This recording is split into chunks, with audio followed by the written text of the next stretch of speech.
ఇగో ఇది గోదావరి బేసిన్ ఈ pink colour లో ఉంది కదా, ఈ పింక్ కలర్ లో ఉందంతా గోదావరి పరివాహక ప్రాంతం అంటారు. ఇగో కృష్ణా నది ఇగో ఇది పరివాహక ప్రాంతం, ఇక్కడ చూడొచ్చు ఈ కలర్ లో ఉంది. గంగా ఈ భారతదేశంలోనే అత్యధిక బేసిన్ కలిగినటువంటిది గంగా రివర్. ఆ తర్వాత బ్రహ్మపుత్రలో, ఆ తర్వాత గోదావరిలో మాత్రమే మిగులు జలాలు ఉన్నట్టుగా ఒక సిడబ్ల్యూసి లెక్కలు చెప్తా ఉన్నాయి. ఈ మిగులు జలాల గురించి కూడా మాట్లాడుకుందాం. ఈ గోదావరి కృష్ణ టాపిక్ వరకే రండి. ఈ గోదావరి కృష్ణ మీద తెలంగాణలో ఏం ప్రాజెక్టులు ఉన్నాయి, ఎందుకు ఉన్నాయి, ఎక్కడెక్కడ ఉన్నాయి?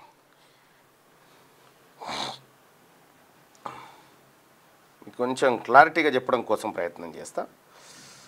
ఇంపార్టెంట్ తెలుసుకుంటే మంచిగా ఉపయోగపడుతుంది. చాలా నదీ జలాలు ఏంది, అసలు యాక్చువల్గా నీటి పంపకాలు ఏంది, రాష్ట్రాలు ఏంది. సో ఇవి తెలంగాణలో క్యాచ్మెంట్ ఏరియా బేసిన్. ఇది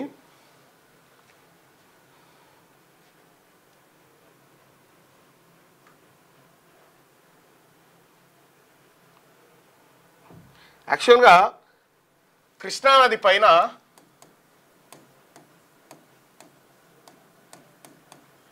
తెలంగాణ కోసం ఉన్నటువంటి ఏకైక ప్రాజెక్టు జూరాల ప్రాజెక్టు ఉంది. ఈ జూరాల ప్రాజెక్టును నిజాం 300 టీఎంసీల సామర్థ్యంతో కట్టాలని చూసిండు స్వాతంత్రం రాకముందుకు. అయితే దాన్ని ఆ తర్వాత స్వాతంత్రం వచ్చిన తర్వాత దాని కథ ఏడుకొచ్చిందంటే, ఒకసారి అంత క్లియర్గా రాసి ఉందన్నట్టు, అందుకోసమే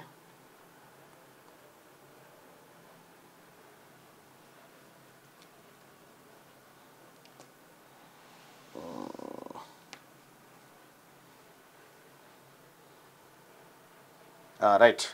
ఇక్కడ కెపాసిటీ 17.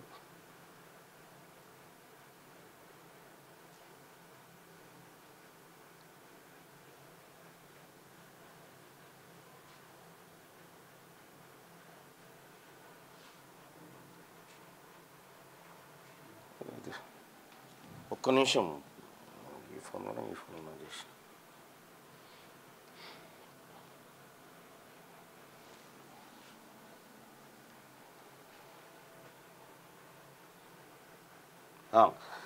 కృష్ణా బేసిన్లో దాదాపు 69% మన తాన భారతం కదా. అయితే దీంట్లో ఒకే ఒక్క ప్రాజెక్టు జూరాల ప్రియదర్శిని ప్రాజెక్ట్ అని ఒకటి ఉంటుంది. ఆ జూరాల ప్రియదర్శిని ప్రాజెక్టు ఒక్కటి మాత్రమే తెలంగాణలో పారేటువంటి ప్రాజెక్టు. ఏది తెలంగాణ ప్రాంతానికి అక్కడికి వచ్చేటువంటి ప్రాజెక్టు. దీని కెపాసిటీ అప్పుడు యాక్చువల్గా 300 టీఎంసీలతో కట్టాలని నిజాం దానికి ప్రయత్నం చేసిండు. 300 టీఎంసీలతో కట్టాలి ఈ జూరాల ప్రాజెక్ట్ అని నిజాం ట్రై చేసిండు.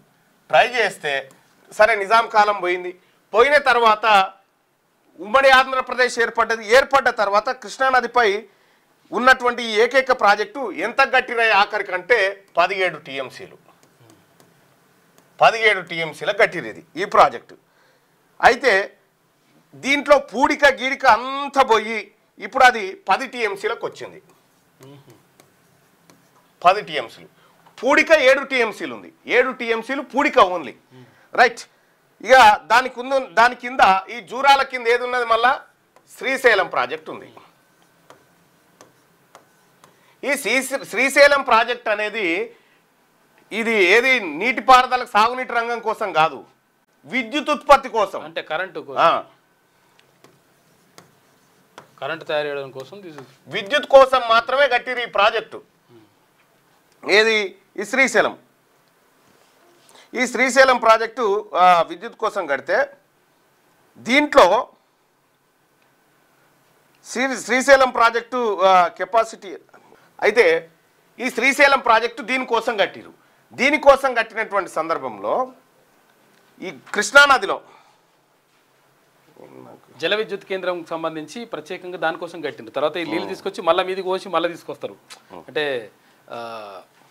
ఈ నీళ్ళు అంటే అట్లా డిమాండ్ తక్కువ ఉన్నప్పుడేమో అంటే ఎండాకాలంలో అట్లా చేస్తారు. ఇది దీంట్లో ఈ శ్రీశైలం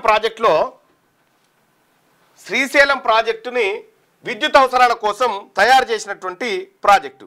అయితే ఆ తర్వాత కొన్ని పరిణామాల వల్ల పోతిరెడ్డిపాడు అనేటువంటిది ఉంది కదా, ఎస్ పోతిరెడ్డిపాడు హెడ్ రెగ్యులేటర్ అని చెప్పేసి తీసుకొచ్చిండ్రు పోతిరెడ్డిపాడు రాజశేఖర రెడ్డి హయాంలో. అయితే దీని కథ ఏంటంటే ఈ కృష్ణానదిలో వాటా అటు మహారాష్ట్ర, కర్ణాటక, తెలంగాణ, ఏపీఏ కాదు మరొక 15 టీఎంసీలు మద్రాసు కూడా 15 టీఎంసీలు మద్రాసుకు నీళ్ళు ఇవ్వాలి. దీని నుంచి తాగునీళ్ళు అందియాలి. ఎక్కడి నుంచి పోవాలి అది? ఇగో ఇక్కడి నుంచి పోవాలి. తెలుగు గంగా ప్రాజెక్ట్ అని మొదలుపెట్టిరు అన్నట్టు. తెలుగు గంగా ప్రాజెక్టు ఇది ఎన్టీ రామారావు హయాంలో ప్రారంభమైనటువంటి ప్రాజెక్టు. ఈ 15 టీఎంసీలు కూడా ఎక్కడి నుంచి? మహారాష్ట్ర 5 టీఎంసీలు ఇవ్వాలి, ఈ తర్వాత కర్ణాటక 5 టీఎంసీలు, తెలంగాణ 5 టీఎంసీలు. ఈ తెలుగు గంగా ప్రాజెక్టు కోసం గతంలో తవ్వకాలు చేస్తే ఇందులో 80% ఖర్చు తమిళనాడు భరించింది, 20% ఏపీ భరించింది. అంటే ఏపీ అంటే ఉమ్మడి రాష్ట్రం. ఇప్పుడు వీళ్ళు భరించారు. ఈ తెలుగు గంగ నుంచి 15 టీఎంసీలు పోవాల్సినటువంటి వాటరు ఇవాళ 200 టీఎంసీలు ఎత్తుకొని పోతురు. ఈ పోతిరెడ్డిపాడు దగ్గర నుంచి రోజుకు 40 నుంచి 50 వేల క్యూసెక్కుల నీరు శ్రీశైలంకు రాకముందుకే ఎత్తుకొని పోతురు. వాళ్ళు అసలు యాక్చువల్గా చెప్పింది ఏంటంటే ఇట్లా కుండ ఉంటుంది, ఈ కుండ ఉంటే కుండ నిండితే మీడికెళ్ళి తీసుకోతామని పోతిరెడ్డిపాడు చెప్పారు. కానీ వీడ బొక్క పెట్టి కథం చేస్తున్నారు. అయితే ఇక్కడ వాస్తవానికి గమ్మత్ విషయం ఏంటంటే ఈ 15 టీఎంసీలు మద్రాసుకు తాగునీరు కింద పోవాలి. కానీ వీళ్ళు 200 టీఎంసీలు ఎత్తుకొని పోతా ఉన్నారు అక్కడి నుంచి. వీళ్ళ పరివాహక ప్రాంతం ఎంత కృష్ణాలో? 21%. కేవలం 31% ఉన్నటువంటి వాళ్ళు అది ఎత్తుకపోతురు. మళ్ళా Srisailam right bank canal, football బుట్టి కాడికి లేకపోయే కెనాల్ ఒకటి. ఇక తెలంగాణకు సంబంధించి ఎస్ఎల్బిసి ఒకటి ఉంది. SLBC Srisailam left bank canal అంటారు దీన్ని. ఈ ఎస్ఎల్బిసి నేను పుట్టినప్పుడు స్టార్ట్ చేసిరు తవ్వకం. నేను పుట్టినప్పుడు స్టార్ట్ చేసిరు ఈ తవ్వకం. దీంట్లో మొత్తం ఎస్ఎల్బిసి సొరంగం ద్వారా అంటే గ్రావిటీ వాటర్ రావాలి, ఎత్తిపోతలు కాదు అని చెప్పి మర్రిచెన్నారెడ్డి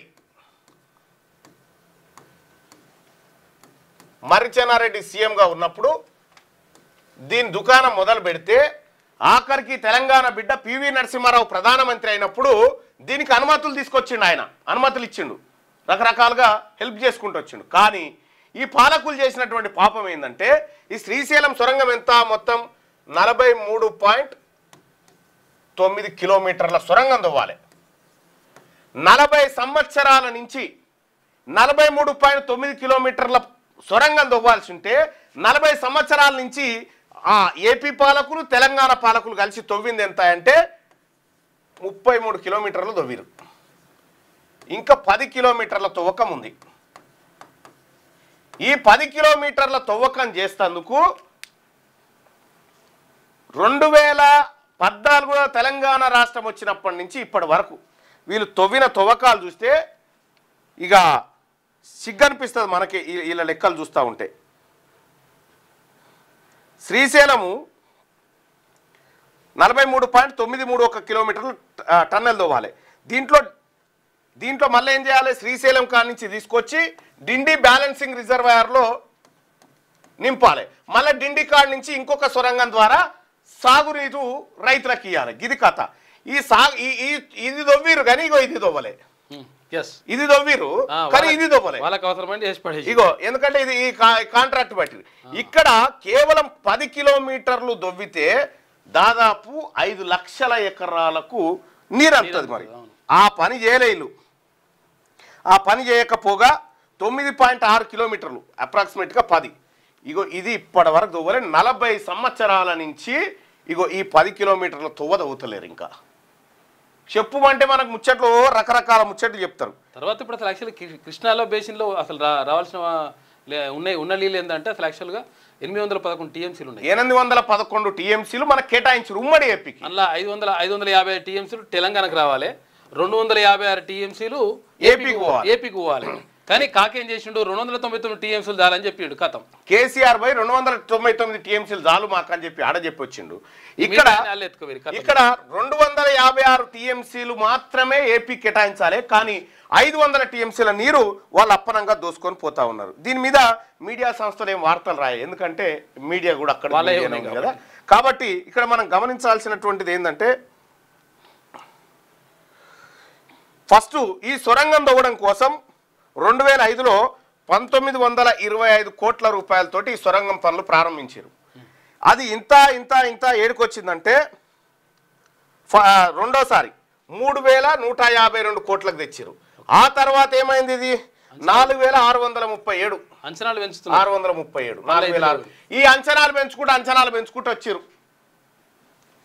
ఈ పైసలు టక్కున అప్పుడే కట్టి చేస్తే ఇన్ని పైసలు మిగిలేటి. ఈ దొంగలు ప్రాజెక్టులలో కమిషన్ల కోసం ఇవన్నీ చేస్తూ ఉన్నారు. కాబట్టి ఈ ఎస్ఎల్బిసి పైన ఇప్పుడు ముఖ్యమంత్రి గారు మాట్లాడుతూ ఉన్నారు. 43 సంవత్సరాల కింద ప్రారంభమైనటువంటి ఎస్ఎల్బిసి, దీని ద్వారా 5 లక్షల ఎకరాలు మారేది. అక్కడ జూరాల కాడ ఏది మన ఇది ఉందిగా, ఇది జూరాలు అంటున్నా, ఇది శ్రీరామ్ సాగర్ ప్రాజెక్టు మొత్తం పూడిక, అది ఊడిపోయింది. శ్రీశైలం ఊడిపోయింది. నాగార్జున సాగర్ ఏది సిల్ట్ ఉంది మొత్తం అంతా. ఈ మట్టి పూడిక తీస్తేనే, కాలి మట్టి పూడిక తీసి బయట పోస్తే ఇంకొక 400 టీఎంసీల స్టోరేజ్ వస్తుంది. నీ కాళేశ్వరం ప్రాజెక్టు కంటే డబల్. ఒట్టి మట్టి ఎత్తి పోస్తే కాళేశ్వరం కట్టాల్సిన పని కూడా లేదు. ఇప్పుడు మనం శ్రీరామ్ సాగర్ కనుక లేకపోతే, ఇప్పుడు తెలంగాణలో గోదావరిలో శ్రీరామ్ సాగర్ లేకపోతే ఏం లేదు. ఈ కాళేశ్వరం బీలేశ్వరం అంతా ఒట్టిదే. శ్రీరామ్ సాగర్ ప్రాజెక్టు ద్వారానే ఇవాళ తెలంగాణలో గోదావరి జలాలు ఉన్నాయి. ఇక్కడ జూరాల ప్రియదర్శిని ప్రాజెక్టు 17 టీఎంసీలకు మొదలు పెడితే 17 టీఎంసీలతో కడితే మట్టి గుడకపోయి 10 టీఎంసీలకు మిగిలింది. ఇప్పుడు ఆ 10 కూడా ఉందో లేదో ఏమని తెలియదు. యాక్చువల్గా తెలంగాణలో ప్రాజెక్టులు లేవు. ఈ కాళేశ్వరం ప్రాజెక్ట్ అని చెప్తాను. కాళేశ్వరం ప్రాజెక్టు వైబుల్ ప్రాజెక్ట్ కానే కాదు. అది మనని సాధది, మనమే దాన్ని సాధాలే. తుమ్మిడిఎట్టి దగ్గర కడితే మనకి ఇప్పుడు ముఖ్యమంత్రి గారు ఈ సొరంగం తవ్వకం 2027 డిసెంబర్లో అవుతా ఉందండి.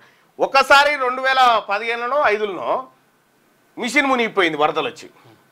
ఈ సొరంగం తవ్వకం, ఈ సొరంగం ఏమో పూర్తి అవుతుంది, ఇది ఈడ మాత్రం అడ్డంకులు ఎదురవుతా ఉన్నాయి.